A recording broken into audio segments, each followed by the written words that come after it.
बच्चों, my today's lecture is on the Harappan civilisation. बच्चों, हम लोग ना बहुत मतलब छोटे से हड़प्पन सिविलाइजेशन, सिंधु घाटी की सभ्यता, ऐसे बहुत सारे टॉपिक्स पे बचपन से and most of the students are very curious about the Harappan civilisation. In history they always like Harappan civilisation. Why? क्योंकि इतना इंटरेस्टिंग और इतना प्रॉस्परस, इतना वेल मेंटेन्ड, वेल प्लान्ड अगर कोई सिविलाइजेशन इंडियन हिस्ट्री की है तो वो हड़प्पन सिविलाइजेशन है। So many other features are there. वो हम लोग एक एक करके सारी चीज़ों पर आएंगे और डिस्कस करेंगे। आज हम लोग बीए फर्स्ट सेम की फर्स्ट यूनिट का सेकेंड टॉपिक हड़प्पा सभ्यता और एमए फर्स्ट सेम की फर्स्ट यूनिट का फर्स्ट टॉपिक करने जा रहे हैं, जिसका नाम है हड़प्पन सिविलाइजेशन। बच्चों, हड़प्पन सिविलाइजेशन के बारे में बहुत सब कुछ जानने के पहले मैं 2-3 पिक्स आपको दिखाऊंगी, जिससे आपको इस सिविलाइजेशन के बारे में समझने में बहुत ज़्यादा फ़ायदा हो। फर्स्ट ऑफ ऑल, किसी भी सिविलाइजेशन को या किसी भी डायनेस्टी को अगर आपको समझना है, you have to know the location of that dynasty और सिविलाइजेशन। भारत का इतिहास पढ़ रहे हैं, लेकिन भारत में किस क्षेत्र से यह सभ्यता या कोई और राजवंश हम लोग जिसकी भी बात कर रहे हैं संबंधित है, ये जानना बहुत ज़रूरी होता है। यानी कि अगर मैं कहूँ कि भारत के मैप में वो पर्टिकुलर सिविलाइजेशन कहाँ डील करती है, उसे जानना सबसे पहला काम होता है। वो कब हुई थी, इससे भी ज़्यादा पहला काम होता है कि कोई सिविलाइजेशन कहाँ हुई थी, पहले कहाँ पर आएंगे, फिर कब पे आएंगे, और फिर विस्तार से हम लोग हड़प्पन सिविलाइजेशन को पढ़ेंगे। सो हड़प्पन सिविलाइजेशन के इस मैप को मैंने यहाँ पर आप लोगों की सुविधा के लिए लगा रखा है। यहाँ पे कुछ टाइम पीरियड भी है, इसको हम लोग अलग से डील करेंगे। अभी आप लोग केवल इसका स्पान देखिए। भारत का पश्चिमोत्तर प्रदेश, या आप कह सकते हैं north western frontier of India is actually called the region of the Harappan civilisation. और यू कैन से जो हमारा बृहत्तर भारत था, जिसके अंदर पाकिस्तान इंक्लूडेड था और अफ़गानिस्तान का भी पूर्वी हिस्सा कुछ भाग आता था, उस पूरे क्षेत्र में हमें ये पूरा जो रेड जोन आप लोग देख पा रहे हैं, इसमें ये पूरा का पूरा हड़प्पन सिविलाइजेशन के बिल्कुल की पॉइंट्स या ज़्यादा बिखरे सेंटर्स तो और भी मिले, जिन पर हम लोग अभी बात करेंगे। लेकिन जिसको कहना चाहिए घनत्व या डेंसिटी जिस जगह पर ज़्यादा थी हड़प्पन सिविलाइजेशन की, उसको आप इस मैप के रेड हिस्से से देख सकते हैं। बच्चों, इसमें कुछ पर्टिकुलर नामों पर मैं ऊपर से पढ़ रही हूँ, उनके बारे में हम थोड़ा और पढ़ेंगे, लेकिन अभी आप उसको ध्यान से देखिए। फर्स्ट ऑफ ऑल आप देखिए कि किस तरीके से रिवर जो है वो इंडस रिवर और उसकी सब्सिडरी नदियां जो हैं वो ये पूरी दिखाई दे रही हैं इसमें। यानी कि सिंधु घाटी की सिंधु नदी और उसकी सहायक नदियां दिख रही हैं। फिर आप देखिए कि ये इंडस रिवर जो लिखा है ये उसी, और उसकी ये बाकी जो ब्रांचेज है ये उसकी सहायक नदियाँ हैं। उसके बाद आप आ जाइए, हड़प्पा सिविलाइजेशन ऊपर दिख रहा है, उसके नीचे यहाँ पर बीचों बीच देखिए राइट साइड में मोहनजोदारो दिख रहा है, कोट दीजी, चंदूदरो। नीचे आ जाइए, जो भारत के क्षेत्र में गुजरात में आ जाता है, वो धौलावीरा दिख रहा है, सुरकोटदा दिख रहा है, लोथल दिख रहा है, कुंतासी दिख रहा है ये। और ऊपर आप जाएंगे हड़प्पा के ऊपर आप देखेंगे तो रोपड़ और मांडा और ये सब भी दिख रहे हैं, रहमान डेरी वगैरह। These are the major centres of the Harappan civilisation. अब ये लोग आज किस देश में हैं, कौन से राज्य में है, कौन से ज़िले में है, हम लोग उसको भी देखेंगे। बस ये आप समझ लीजिए कि अगर मैंने हड़प्पा सभ्यता की बात कही है तो भारत के पश्चिमोत्तर भाग या इंडिया का नॉर्थ वेस्टर्न फ्रंटियर जो है वहाँ पर हम लोग उसकी बात कर रहे हैं, उसका एक्सपेंशन हम और देखते रहेंगे। सो this is the actually span of Harappan civilization. Okay बच्चों, in this slide I was just trying to elaborate the region. Now you can see this side, this is actually the pic of Mohenjodaro. Mohenjodaro में जब खुदाई होती है बच्चों, तो हम लोग जो लिखते हैं आपको कि रोड्स बिल्कुल समकोण पे काट रही हैं 90 डिग्री पर, या कुछ और हम लिख रहे हैं कि खिड़कियाँ बैक साइड खुल रही हैं, तो हमें ये इन्फॉर्मेशन कहाँ से मिली? हम लोग सोर्सेज अभी डील कर चुके हैं। हड़प्पा के स्पेशल रेफरेंस में सोर्सेज एक्सकेवेशन में हुई फाइंडिंग्स के द्वारा पता चलता है, और सम अदर एंटिक्विटीज़ लाइक जो कि हमने अभी डिस्कस की थी आपसे पहले भी अपने लेक्चर्स में, जैसे कि सील्स हैं, कुछ मनके हैं, इन सब चीज़ों से मतलब आर्कियोलॉजिकल सोर्सेज से हमको हड़प्पन सिविलाइजेशन का only and only archaeological remains ही हमको हड़प्पन सिविलाइजेशन के बारे में सारी जानकारी देते हैं।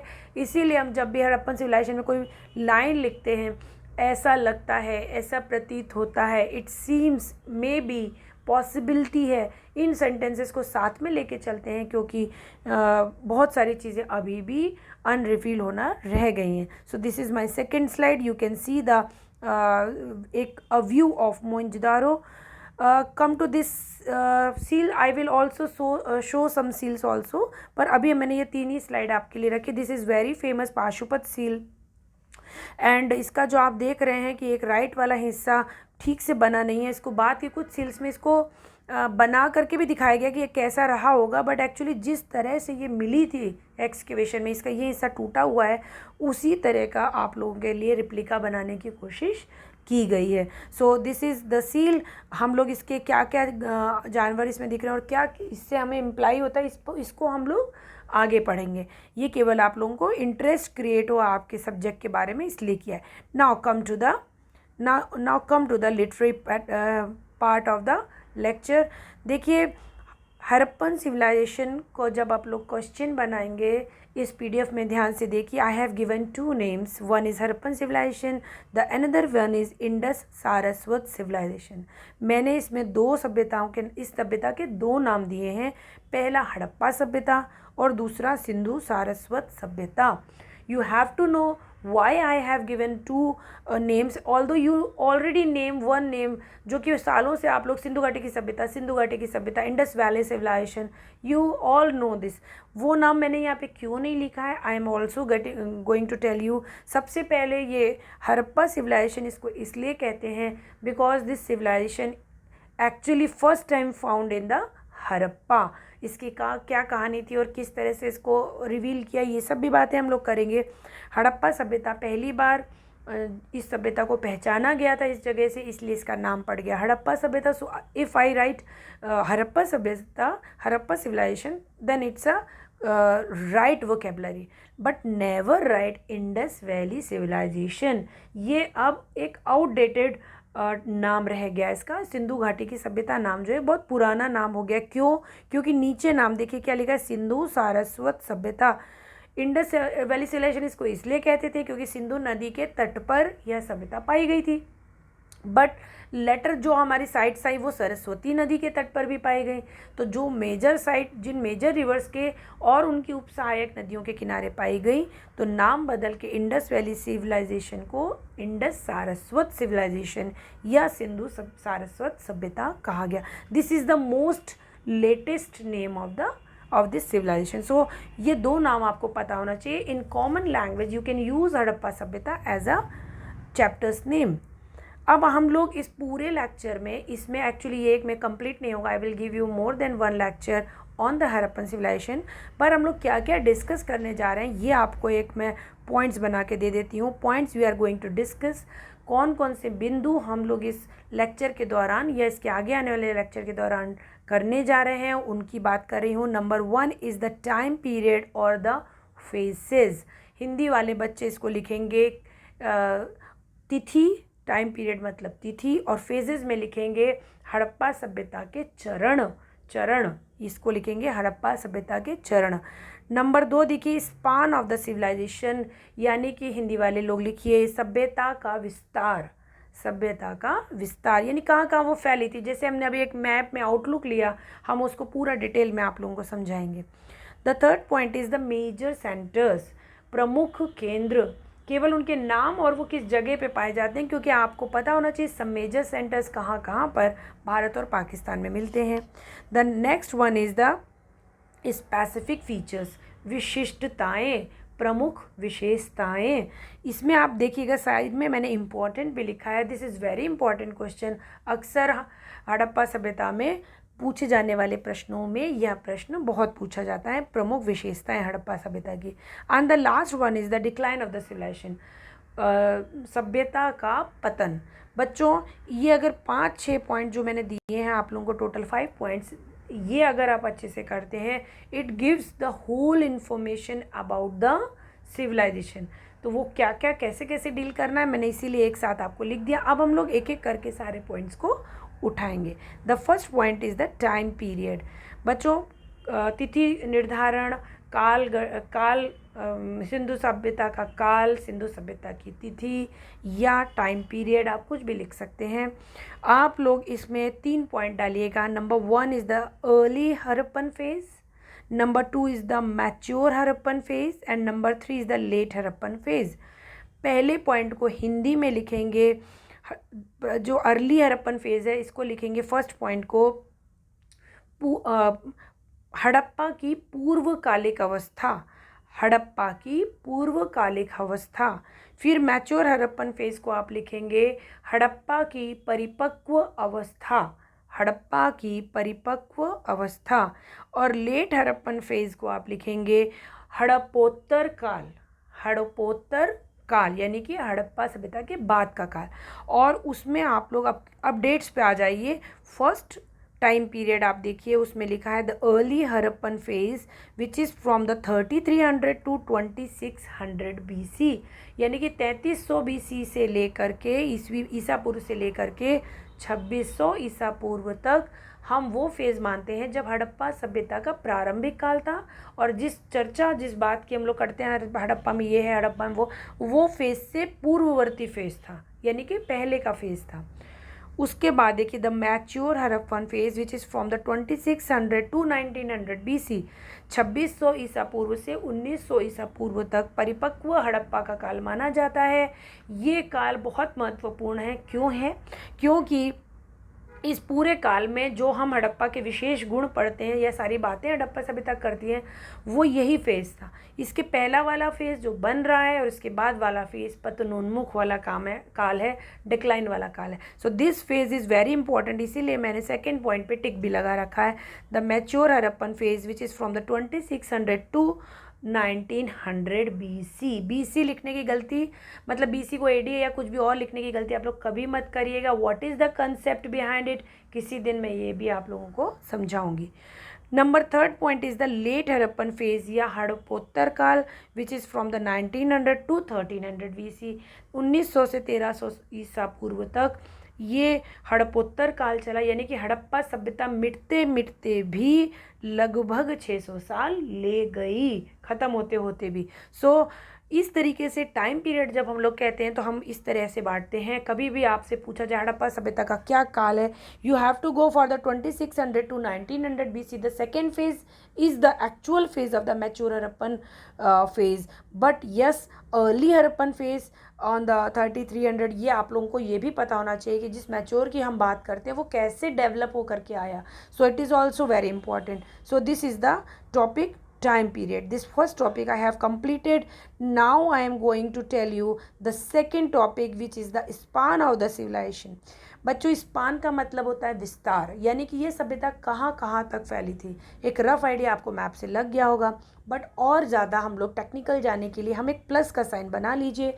प्लस में जो ऊपर वाला प्लस का हिस्सा है जहाँ पे मैंने मांडा लिखा, that shows the north, next is the south, उसके ठीक पीछे राइट में जाएंगे तो ईस्ट, और वेस्ट में वेस्ट होगा आपके लेफ्ट साइड में। अगर हम इस प्लस के साइन को उत्तर दक्षिण पूर्व और पश्चिम के हिसाब से समझें तो सुदूर उत्तर सबसे जो नॉर्दर्न सेंटर है वो है Manda which is in Jammu and Kashmir, JNK मैंने लिखा हुआ है जम्मू एंड कश्मीर। तो आप प्लस का ऐसा ही एक साइन बनाइए, उत्तर में लिखिए मांडा और उसके ब्रैकेट में लिखिए जम्मू और कश्मीर। उसके देखिए दक्षिण में ठीक उसके मांडा के नीचे आ जाइए, लिखा है दायमाबाद, दायमाबाद और ब्रैकेट में लिखिए महाराष्ट्र, दायमाबाद महाराष्ट्र। उसके बाद आप राइट में यानी ईस्ट में आ जाइए, यहाँ पर लिखा है आलमगीरपुर और ब्रैकेट में लिखा है उत्तर प्रदेश या UP। उसके वेस्ट में आ जाइए तो इधर लिखा है सुत कांगेडोर, सुत कांगेडोर, और ये है बलूचिस्तान पाकिस्तान में। सो this is the span of the, मतलब सुदूर उत्तर में क्या है, सुदूर दक्षिण में क्या है, सुदूर पूर्व में क्या है, सुदूर पश्चिम में क्या है। ये एक प्लस के साइन में आपको समझ में आ जाता है। और you can say like this कि in the far east centre, सबसे जो फार ईस्ट सेंटर है वो आलमगीरपुर है, फार नॉर्थ सेंटर जो है वो मांडा है, far south centre is Daimabad and far west centre is Sutkagendor. तो इस तरीके से ये 4 हमारे केंद्र मिल जाते हैं। इसके अलावा हमारे कई 100 सेंटर्स हमारे इंडिया और पाकिस्तान के बीच में मिल चुके हैं, जिनमें से अब मैं आप लोगों को कुछ इम्पॉर्टेंट 10 सेंटर्स के बारे में बता रही हूँ। So this is my third topic, that is the some major centres of the India oblique Pakistan. First of all जिसके नाम पे भारत का सभ्यता का नाम पड़ा है, that is Harappa, which is in Montgomery district, Punjab, Pakistan. पहले डिस्ट्रिक्ट, फिर डिस्ट्रिक्ट या आप इसको गांव लिखिएगा। Montgomery is the actually the village, it's not a district. Montgomery, then Punjab, it's a state, and then Pakistan, it's a country. Mohenjo-daro, Larkana is the district, Larkana जिला है। सिंध राज्य है, पाकिस्तान राष्ट्र है। Banawali, Fatehabad is the district, state is Haryana and country is India. Dholavira, Kutch, Gujarat, India. इसी क्रम में आप समझते जाइए। Kalibangan, Hanumangarh, Rajasthan, India. Lothal, Ahmedabad, which is the district, and then Gujarat, it's a state, and then the India. Rangpur also in Ahmedabad, which is in Gujarat, in India. Roopar, which is in Roopnagar district, Punjab, India. Surkodda, it is in Kutch, Gujarat, India. And the last one is the Rakhigarhi, which is in Hisar, Haryana, India. So these I have given only 10 centers. These are the basic 10 centers, जिसमें से मैंने 8 India के और 2 पाकिस्तान के दिए हैं। जहाँ तक सेंटर्स की इम्पोर्टेंस की बात है बच्चों, तो हड़प्पा के सेंटर की इम्पोर्टेंस को हम अनरिवील नहीं कर सकते, क्योंकि उसको हम नहीं छोड़ सकते। क्योंकि Harappa is the first centre. Mohenjodaro भी सिमिलरली बहुत बड़ा सेंटर है, इसलिए उसको भी नहीं छोड़ सकते। ये दोनों ही सेंटर पाकिस्तान में है। इसके अलावा भी पाकिस्तान के कई सेंटर्स हैं, लेकिन हमने वो 2 ज़रूर लिए, क्योंकि ये 2 ज़रूर सभ्यता को बताने के लिए इम्पॉर्टेंट है। आफ्टर दैट हम जब इंडिया के सेंटर्स में डील करते हैं, the most prominent centre is the Dholavira, which is in Gujarat. मैंने यहाँ पर 4th पॉइंट पे लिखवाया है। I will tell you something some specific features of Dholavira, मैं आप लोगों को बताऊंगी। लेकिन यस, अगर इंडिया का बेस्ट सेंटर कहा जाए और रिसेंटली एक्सकेवेटेड सेंटर्स में कहा जाए तो वो धौलावीरा ही होगा। सो बच्चों, this is my lecture about the Harappan civilisation बच्चों, जिसमें आज हम लोगों ने उसके टाइम पीरियड को डिस्कस किया, हम जो मुख्य बिंदु देखने जा रहे हैं उसको डिस्कस किया, और साथ ही हमने इसके विस्तार को भी समझा। सो this is sufficient for the today's lecture.